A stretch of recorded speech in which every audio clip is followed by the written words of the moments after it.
Pode? Pode. Claro que pode, Filó. Boa tarde, pessoal. Começando mais um Pod Filó, o podcast da Filó. E hoje recebendo uma pessoa incrível, não é mesmo? Roberto, um prazer receber você aqui no nosso estúdio, no estúdio 321. Seja muito bem-vindo. E vamos começar perguntando, quem é Roberto Firmino? Oba, eu amo falar disso. Eu nasci numa cidade que se chama Raposo, depois de Nova Lima. Meu pai era minerador, ele é gerente da Anglo Gold. E eu nasci nessa cidade maravilhosa, a cidade do ouro, muito rica em cultura, muito rica em relacionamentos. Então, isso teve uma grande influência, sim, na minha vida. É uma cidade que eu amo estar visitando, próxima aqui de Belo Horizonte, né? Próxima de Nova Lima, Rio Acima. Então, tem muita coisa da época do ouro, histórica, um relacionamento, assim, muito rico. Nasci, vivi lá até meus 7 anos. A partir daí eu mudei aqui para Belo Horizonte e comecei uma outra história de vida. Que aos 9 anos meu pai faleceu, aí a gente passou muita dificuldade, eu tinha uma vida assim muito boa, depois veio uma vida de dificuldade. A minha mãe foi lavadeira, lavou roupa, e a gente ajudava ela nessa labuta, né? De entregar roupa, de passar roupa, mas mesmo assim eu via tudo isso como algo gostoso de viver. Eu sempre fui orientado para a gente olhar para o melhor da vida.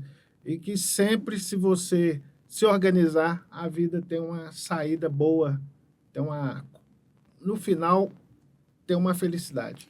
Você é o terceiro, é o quarto, dentro da hierarquia, familiar, você está em que localização? Dentro da hierarquia, eu sou o segundo. Eu tive uma irmã que faleceu com 1 ano de idade. E quando eu cresci, a minha mãe, né, sofreu muito com a perda dessa irmã. E ela me colocou no lugar dessa irmã. Até outro dia eu não sabia que eu tinha essa irmã. Para mim, eu era o irmão mais velho. Então, eu sempre senti essa pressão até eu entender que eu era o segundo. Comecei a trabalhar em mim, né? Que eu sou o segundo, mas eu tenho características do primeiro, que isso faz uma grande diferença na nossa vida. Você saber organizar o seu lugar dentro do seu sistema familiar. Pois é, isso nós vamos falar um pouco para frente, mas antes disso, a gente queria saber um pouco de você como educador físico. Como é que foi, né, que começou essa sua aptidão em ser um educador físico? Teve alguma influência familiar? Como que foi isso? Bom, influência, sim. Meu pai sempre gostou muito de esporte, ele sempre andava muito de bicicleta, estava sempre correndo, sempre... Eu via sempre meu pai praticando algo. E com um físico, assim, invejável. Esse é um lado. Agora, o principal fator é que a minha mãe foi trabalhar como faxineira numa academia que, na época, era a maior academia de Belo Horizonte antes de inaugurar. E eu fui trabalhar com a minha mãe, meus irmãos também. Eu iniciei lá aos 12, 13 anos como faxineiro. E isso aguçou essa paixão que eu tenho por atividade física, por esporte. E lá mesmo eu disse para mim, é isso aqui que eu quero. Eu vou ser um educador físico. Que bacana. E você teve alguma situação, algum enfrentamento com relação à sua cor, ou a questão de ser negro dentro desse processo como educador físico não teve nenhuma influência, você não passou por nenhum deslize nesse sentido? Olha, eu fui criado para me organizar equilibrado no relacionamento do ser humano e me posicionar.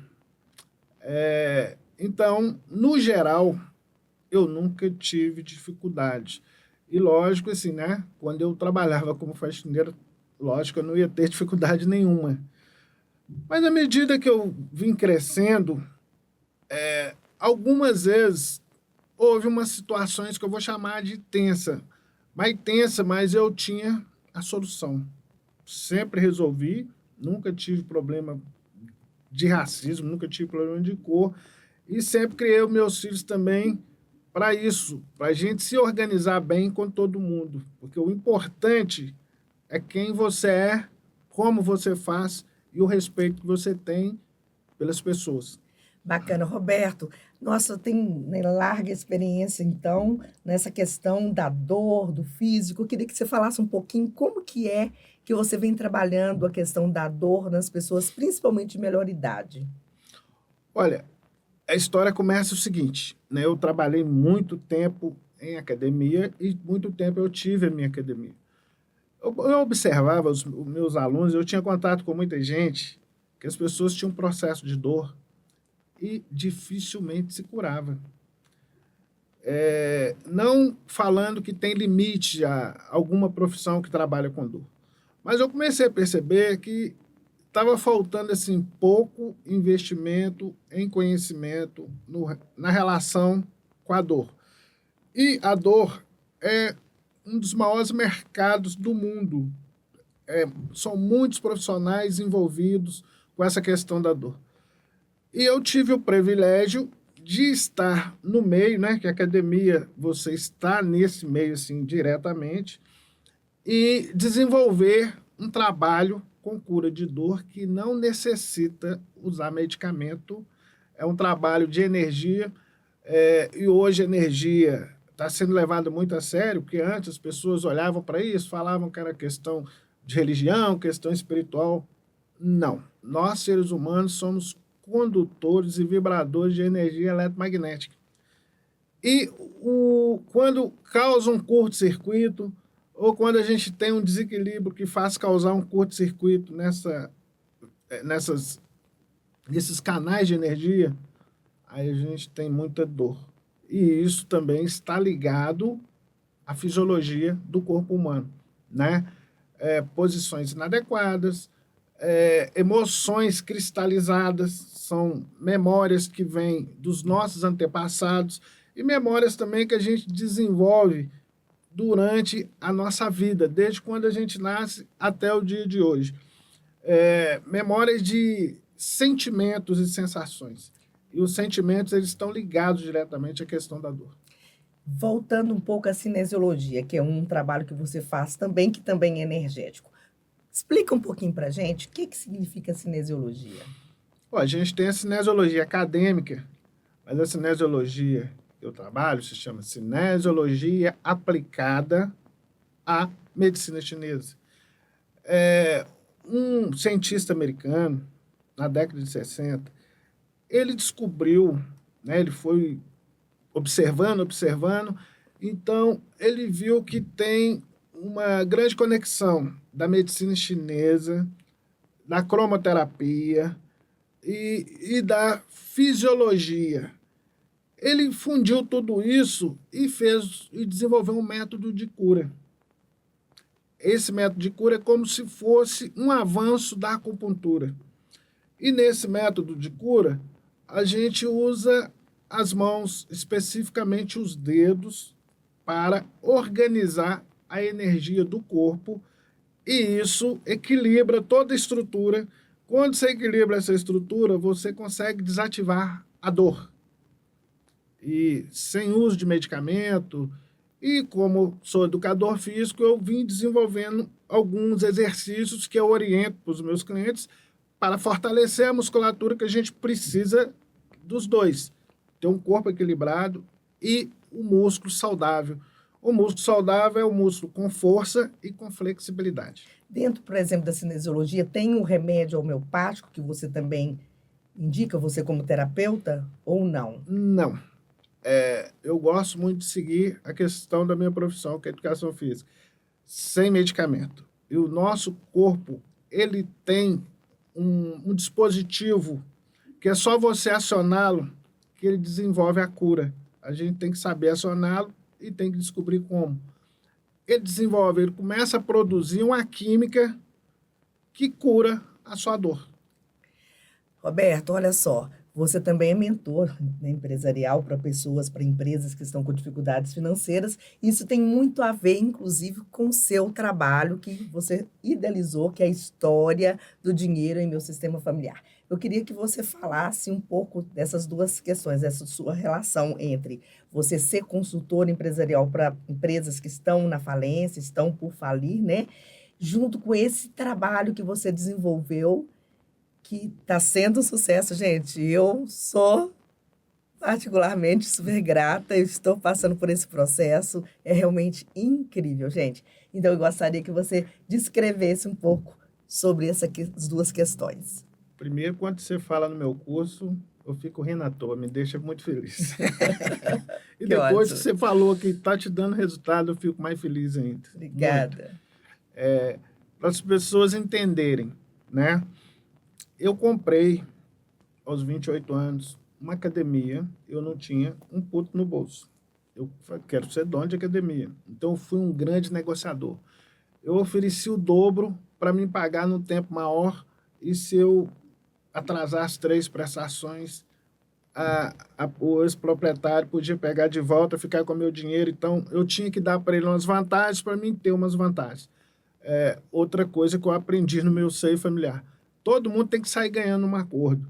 Eles aceitaram, aí eu tive a minha primeira academia. Mas antes de eu ter a minha primeira academia, quando eu trabalhava na academia dos outros, né, que eu trabalhei numa big academia aqui, onde tinham clientes, empresários, os maiores empresários de Belo Horizonte, eu aprendi com esses empresários. Eu ficava conversando com eles. Eu aprendi a falar, olha, tudo você faz uma boa negociação e seja íntegro, seja responsável com isso, dá certo. E outra, aprende tudo, todos os departamentos da empresa, aprende. Então, a melhor forma de você ainda aprender é na empresa do outro. Aprendi tudo, comprei minha primeira academia, deu certo, comprei minha segunda academia, abri uma outra empresa, essa empresa, na época, era empresa de personal. Então, meu primeiro cliente de personal, graças a Deus, eu sou muito iluminado e agradeço muito a Deus, foi a filha do dono de um banco. Depois, esse dono de um banco se tornou meu cliente, a esposa dele, as outras filhas, os netos. Aí, com o dono de um banco, eu aprendi negócios. Pedi para ele me ensinar. Eu fui personal dele mais de 20 anos, da família toda, mais de 20 anos. Então, ali eu tive um outro nível, passei por um outro nível de vida, um outro nível de aprendizado empresarial. E isso me deu essa experiência que eu tenho hoje e me deu também o conteúdo para eu desenvolver a história do dinheiro no meu sistema familiar. Eu tive a vivência na escassez, a vivência que eu construí no bom e a vivência com milionário durante 20 anos, convivendo mesmo, viajando, que eu sempre me organizei para ser um personal diferenciado. Eu era um professor de educação física, né, individual, mas eu cuidava da saúde. Eu fiz um curso de medicina chinesa, meus clientes tinham dores. Eu resolvia, tranquilo, e organizava o lazer deles também. Então, me deu esse conteúdo todo para eu desenvolver a história do dinheiro no meu sistema familiar. E por que eu desenvolvi? Comecei a perceber que tinha muita gente que tem muita dificuldade de lidar com isso. É dificuldade, não é que as pessoas são incompetentes. Então, são altamente competentes. Mas a gente tem uma dificuldade emocional para a gente lidar com o trabalho, lidar mesmo com papel moeda, com dinheiro, lidar com a negociação. E isso é uma linha muito tênue, que fica muito escondido. É um ponto cego das pessoas, né? Esse ponto cego, ele vem por quê? Porque as pessoas, por uma honra ao seu sistema familiar, por uma honra aos seus pais, elas não se permitem avançar na vida com leveza. É permissão, né? E hoje, vários métodos, a gente tem vários métodos bons, vários profissionais bons. A fala do momento é a permissão. Você ficou muito tempo numa condição, num comportamento, e viu seus pais tendo aquele comportamento. Aí você não se permite mais. Roberto, olha só, esse tema é um tema super vasto, quero que você volte para falar sobre, mas antes eu queria que você falasse um pouco do direito. Você buscou direito por quê? Olha, o direito, eu aprendi também sendo terapeuta, que as profissões que a gente passa têm a ver com as pessoas da nossa família, né? Então, o lado da família da minha mãe, todo mundo militar. Aliás, era para eu ser militar. Mas eu amei tanto a educação física, eu entrei de cabeça. E tem duas coisas. Aí o direito ficava sempre me puxando. Sempre me puxando. Então, aos 17 anos, eu fui parceiro de um amigo meu, numa empresa que o pai dele montou, que fazia assessoria a advogados. O pai dele era diretor da OAB e ele fez direito. Nós trabalhamos nessa empresa por muitos anos. Eu saí de lá para montar minha academia. Mas eu sempre ficava com aquela coisa do direito. Aí, quando eu estava nos meus 45 anos, eu passei em frente à faculdade de Arnaldo. Eu estava com meu carro subindo assim em frente. Eu parei meu carro, falei, opa, eu vi lá na a faixinha lá, inscrições para os vestibulares de direito. Subi a escada, fiz a minha inscrição. Fui lá e entrei para dentro do direito. E também o Arnaldo, né? Eu estudei no Arnaldo. Estudei lá 5, 6 anos da minha vida. Então também foi um retorno à casa. Os melhores amigos que eu tenho hoje são meus amigos do Colégio Arnaldo. E que lá também é uma grande comunidade que preza pelo relacionamento, pelo crescimento. Tanto que o lema deles é vence quem se vence. Bacana. E aí, voltando ainda para o direito com relação à constelação familiar. Hoje, muitas pessoas, né, muitos advogados, eles utilizam o recurso da constelação familiar para tratar seus clientes. Essa é a sua ideia também? Bom, eu tenho uma empresa. A minha empresa, ela faz consultoria para empresas, para profissionais liberais. Então, quando você faz consultoria para a empresa, você tem que conciliar o tempo todo. Entende? Até chegar onde não tem mais jeito assim, né? O direito chama a última rata. Aí vai para judicializar. Mas a gente foca sempre na conciliação. E na conciliação, quando você fala em conciliação sistêmica, aí você fala de algo também que está nas memórias do nosso sistema e nas nossas memórias corporais. A maior parte das famílias, principalmente no Brasil, vem de muito conflito. Conflito. É só cada um olhar assim para trás para os seus pais ou para os seus avós. Vocês vão ver. Tem um conflito marcante lá, aquele que marca a família. E depois, se procurar, você vai encontrar mais uns 30 conflitos. Aí o que acontece hoje muito no Brasil? As pessoas gostam, elas amam judicializar conflitos. Às vezes aqueles conflitos mais simples, mas porque isso está entranhado na memória. Então, trabalhar com direito, com constelações familiares, conciliando, é algo muito maravilhoso, porque a eficácia é de 100%. E as pessoas, elas mudam o comportamento assim, como a mágica, onde que estava tudo ruim, todo mundo com diferentes ideias contrárias e conflitando, passam a viver em paz, se organizar melhor e crescer também. As pessoas descobrem que elas podem ser parceiras e crescerem. E o conflito, ele é uma doença que não deixa que nada aconteça. A pessoa adoece mesmo com a depressão, com dores. Então, é uma salvação a ideia do direito sistêmico, a constelação no direito. E cada dia mais tem se aprimorado. Roberto, já infelizmente chegando para os finalmente da nossa conversa, quero que você volte, tem muito mais para falar. Qual que é a mensagem que você deixa para a gente, né? Como essa pessoa que trabalha tão bem, tão forte com a terapia sistêmica, o que você diria para os filhos com relação às suas mães? Ame as suas mães, independente das escolhas que as suas mães fizeram. Ame as suas mães, independente do que você viveu com a sua mãe, de bom ou de ruim. Tenha sempre a sua mãe dentro do seu coração, com carinho, com gentileza, com respeito, independente de qualquer coisa que aconteceu no seu passado ou no seu presente.